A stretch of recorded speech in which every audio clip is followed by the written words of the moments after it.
You are listening to KPPQ-LP Ventura.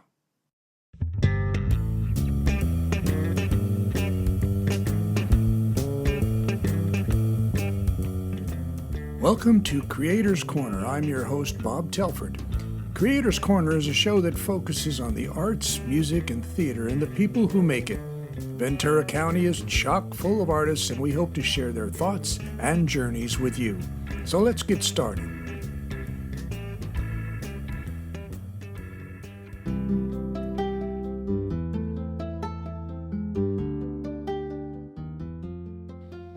Our guest today is an Oxnard resident. He's an educator, award-winning author, and an artist. He was Advocate of the Year in 2000 for the California Association for Bilingual Education, a Mentor of the Year in 2006, and he was awarded the League of United Latin American Citizens Leadership in Education Award in 2001, and that was from the United Farm Workers, I believe. He was a trustee for the Oxnard School District and is currently a personnel commissioner for the Oxnard School District. Please welcome to Creators Corner, Denis O'Leary. Welcome, Denis. Thank you for having me. Yes, my pleasure. Anyway, let's get this started. I want to go back to the beginning. Sometimes I just love to know where people are born and where they grow up. So where were you born and where were you raised primarily? I was born in San Bernardino, California, 1960.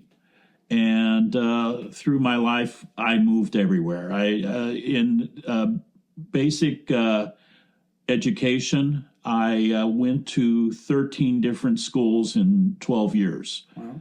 And I finished my academia, actually, as an exchange student to Santiago, Chile. And I graduated from Liceo Nueve de las Niñas. So I'm very proud to say I actually graduated from an all-girls school in South America. Well, that's it. Here you go. That must have been fascinating. It was the first year it was mixed. At first, actually, when I got the paperwork, we said, well, let's go anyway, and they can correct it. Well, when I got there, it was the first year that was mixed, but we kept the name to the joy of the few guys that were at the school that year. I would imagine. Yeah. That's fantastic. So you were an exchange student, which is what led you to Chile? Yes.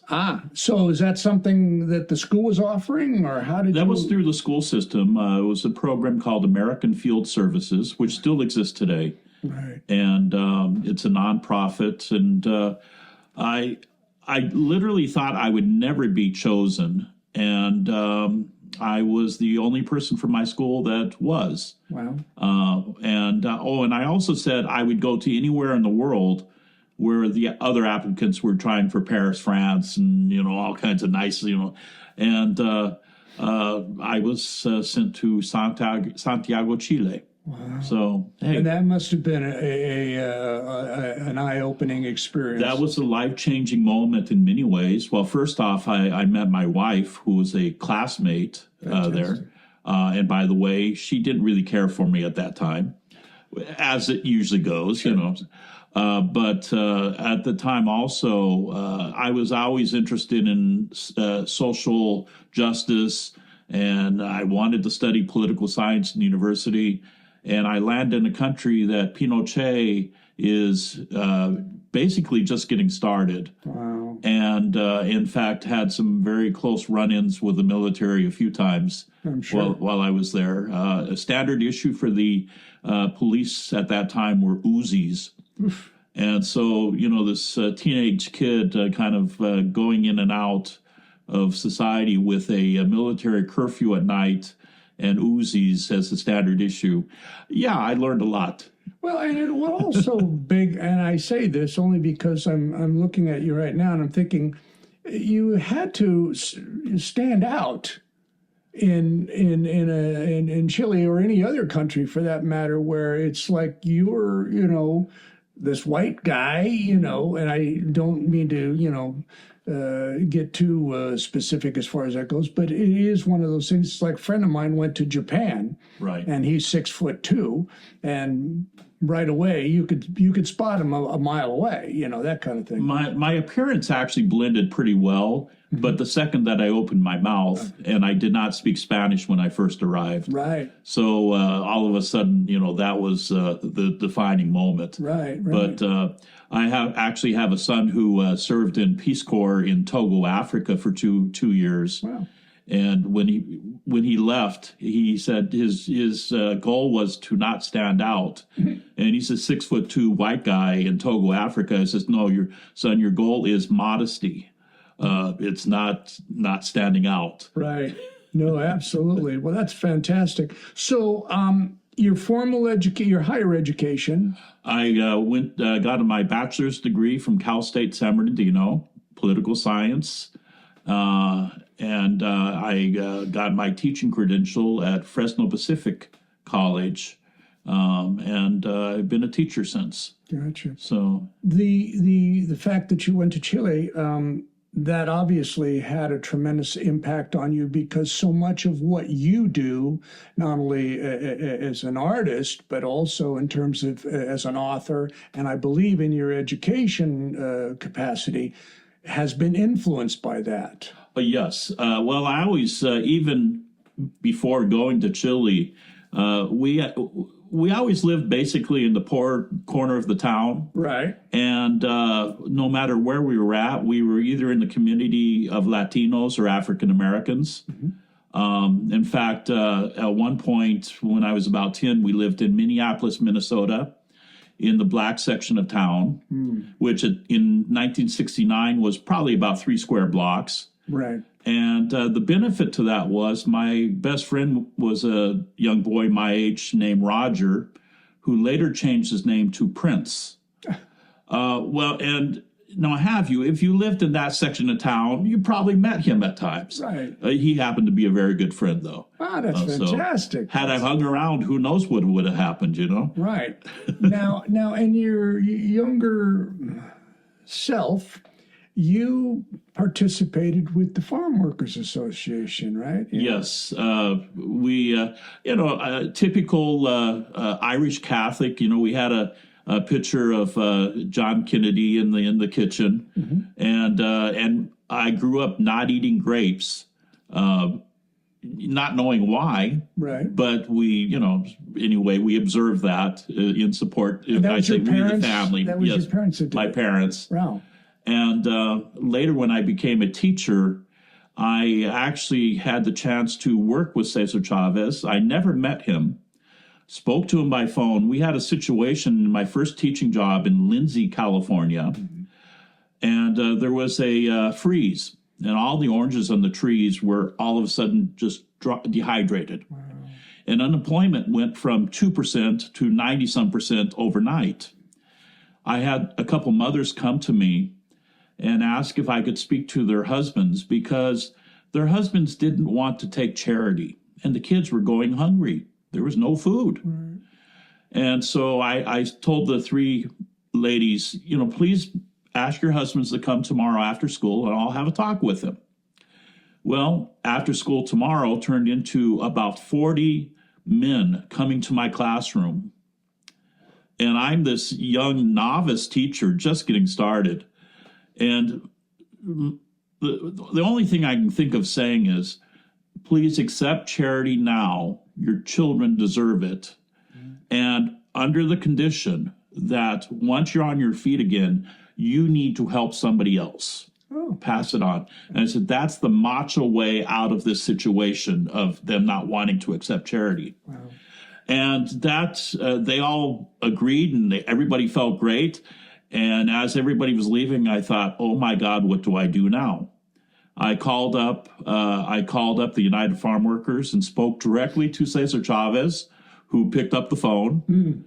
And he and the organization basically provided food and services immediately, right, along with the adults that probably going to some other places too. Right. But I spoke to him, Cesar, a few times. And I was to meet with him, and unfortunately, he passed away about 2 weeks before I was to actually sit down with him. So, but I'm thrilled that I got to work with him per se. Right. And also over the years, I've known the family, worked with the United Farm Workers, and have personally worked on several issues for years with Dolores Huerta, who I consider a mentor as well. Sure, yeah. She's still kicking, by the way, 95 years old, and probably has more energy than you and I combined even today. Yeah, well, she's feisty. There's something to be said for someone who's, out there actively doing what they do. That sort of keeps the youth going inside of I them. sure hope so, because I'm trying my darndest to keep going too. Aren't we all? So let's talk a little bit about, because you mentioned the fact that you've been an educator ever since. What is your process? I mean, you explained that particular incident, but what is your process when it comes to the kids that you're teaching?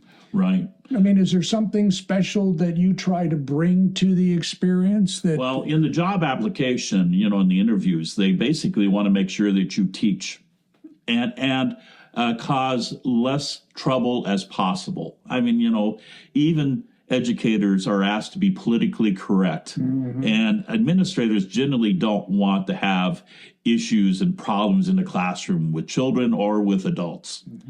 But that said, I was a bilingual teacher, and most all of my students were children of field workers, were migrant field worker families. Right. Now, there were exceptions, but, that was the grand part of my teaching. I was a bilingual teacher, and I did English and Spanish. Over the years, actually, my first year teaching, I also had Hmong in the classroom, which was an experience. Wow. And that was actually... Nobody spoke Hmong in academia. Right. I learned a lot from, that community. And I had one German speaker. And yes, I did take German classes in high school and could say a couple lines to her. Wow. And what age range were you teaching? What was the age level? The youngest grade was second grade, which would be 7 years old. Wow. Most of my 30 years of teaching was in junior high. And then I finished off last several years in fifth grade, which would be 10-year-olds. Right. So sure. When people ask me my age, my first thought is, well, I'm 10.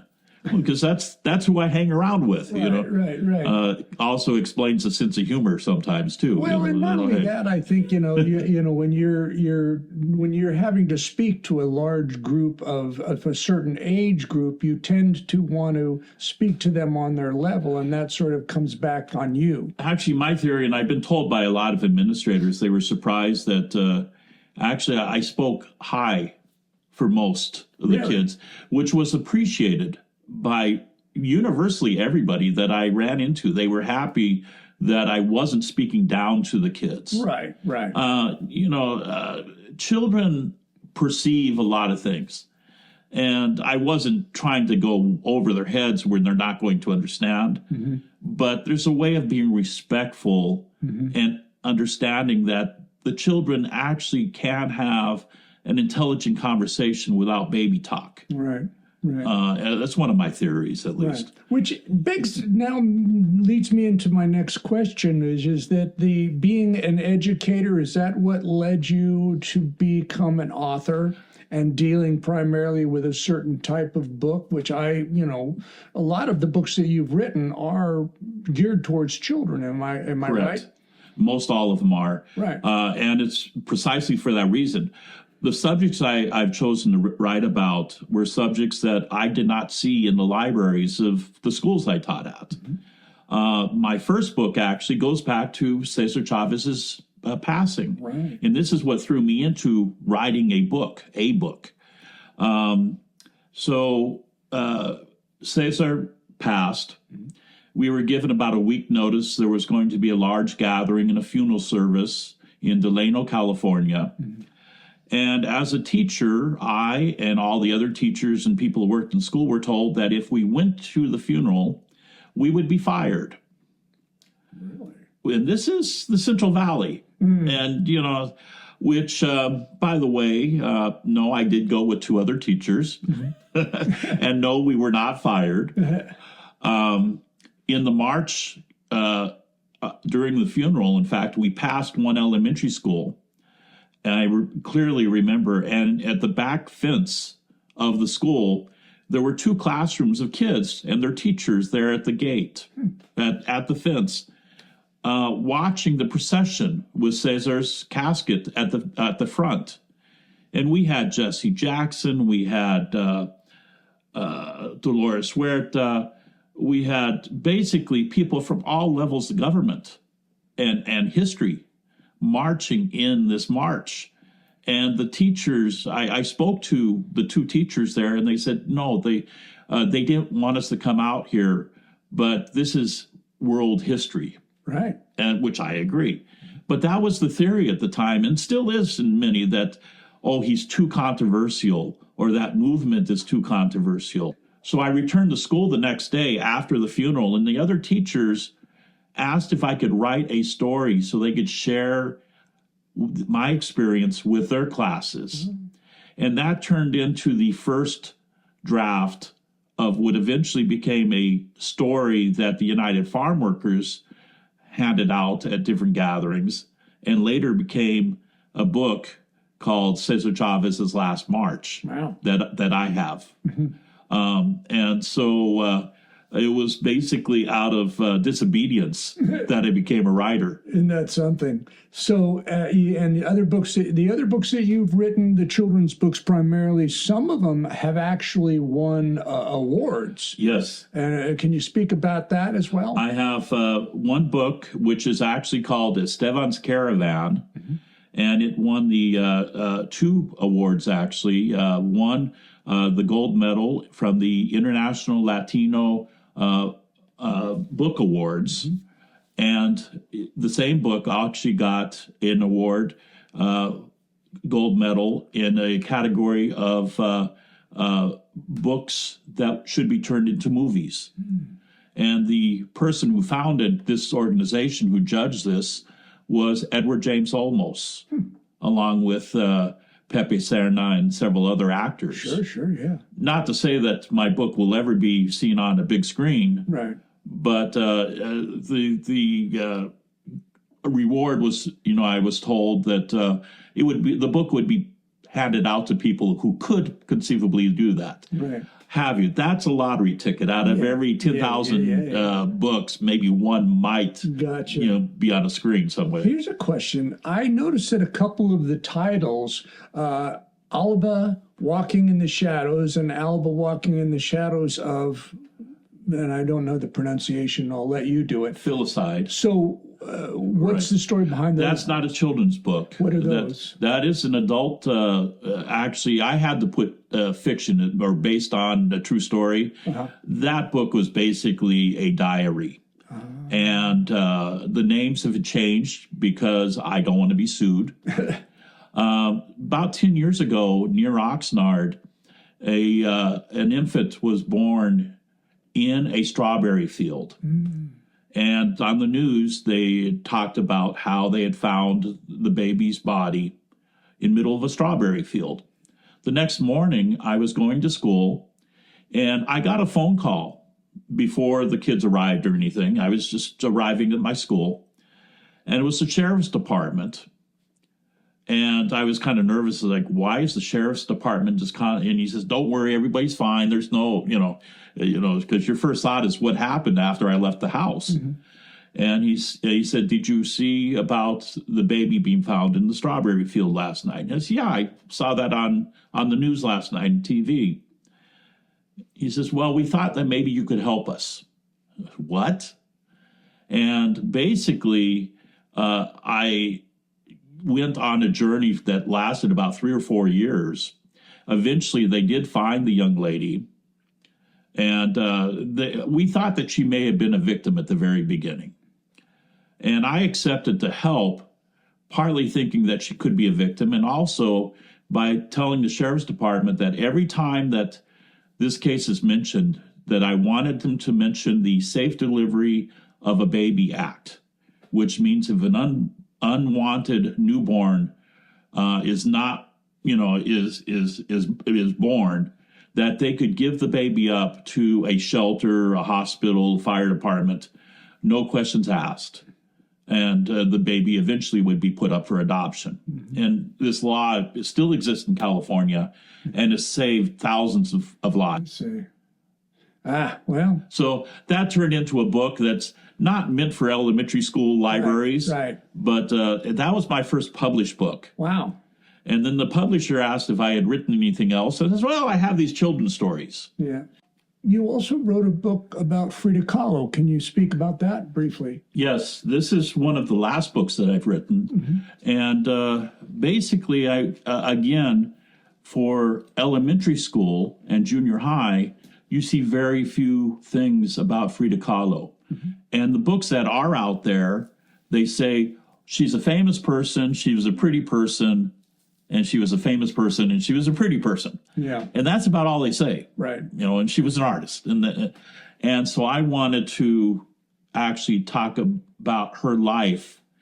And the woman had a traumatic life. Very much so. Mentally, physically, her marriage was terrible. The relationship, I think, was what toxic is probably the best word. It's, and she was probably not the person that you would invite to an elementary classroom or junior high school or high school classroom to talk to kids. Right. She was probably not that type of person. Right. As beautiful as she was and as excellent and everything. I wanted to talk about her life and break it down to where a sixth grader or a junior high student or a high school student could actually learn about actually her life, not just that, oh, she was pretty and she was a good artist. Like my other subjects, Gabriela Mistral, Dolores Huertas, Cesar Chavez, a few things, people like that. Our kids need to learn about people who look like them. And my community has generally been Latin American students, often born in the United States, often first generation. They arrived themselves to this country, and they need to be inspired by people who look like them. Sure. And in fact, if we don't teach that, what are we doing to that generation of arrivals? We need to actually show this battle has already been fought. Don't fight it again. Right. And it's fascinating you bring that up because so many artists of different cultural backgrounds will actually say that, they were watching television or they would go to the movie theaters and they weren't seeing anyone like them until when they did. And then they go, wait a minute, if that person can do it, I can do that. And it inspired them to go into a particular line. And I don't care what your background is. We all have that moment. Right. Yeah. And we all have that one teacher that we remember that kicked us in the rear end maybe, but helped us. Hey, listen, that's what we all need is someone who inspires us to do something above and beyond what we might otherwise have gone out and done on our own. Exactly. Wow, that's fascinating. So let's talk about your painting. Because that's another area that, first of all, I was not familiar with your work until the art walk that was recently took place in Ventura. And I right away sensed that the cultural influence on you was represented in your artwork. Were you ever trained as an artist, or is this just something that you decided to do? I'm still training myself. There you go. It just came of me. Yes, I took one high school class in art once, and I'll read a book every once in a while. But no, it's just practice and having fun. Wow. The subject matter, generally the art that I do is Latino themed. It's my community. And people ask me, because believe me, I cannot be confused with a Latino. The color of my skin, my background, and even though there are very clear-skinned people in Latin America as well, we've all mixed, to the point that it's really nonsensical to even go there. Right. But I'm asked quite often, why is it Latino themes? And why do you support the Latino community? When I was a school district trustee for many years, the same thing. And the answer is, if 90% of my neighbors are purple, I'm going to learn how to support my 90% of the neighbors who are purple. Right. and I happen to live in a community, and be it Oxnard or Ventura County or whatever, that is predominantly Latino. And those are the people that, whether I want to or not, I serve. When I step out of my door, they're the ones that I try to help and support. Right. And so the themes of my art has generally been Latino as well, partly being that teacher again. Sure. What can I do that can actually inspire somebody, if whether it's a child or an adult? How can I make somebody feel better about themselves, or how can I teach? Right. And so the art is basically another form of teaching. It's about the service. It's the service. Yeah, which, of course, when you call up mom and say, hey, I'm going to do this job, mom always says, oh, great. How much money are you going to get? Yeah. Yeah, which, by the way, is I always think of it in these terms. I mean, I don't really think about the money. I think about what it is that I'm doing, and is it giving me, is it passionate, and whatever I'm doing, am I enjoying it? So and does it make a difference? Exactly. There you go. That's the best part of it. Does it make a difference? So what's up next for Denis O'Leary? What do you got?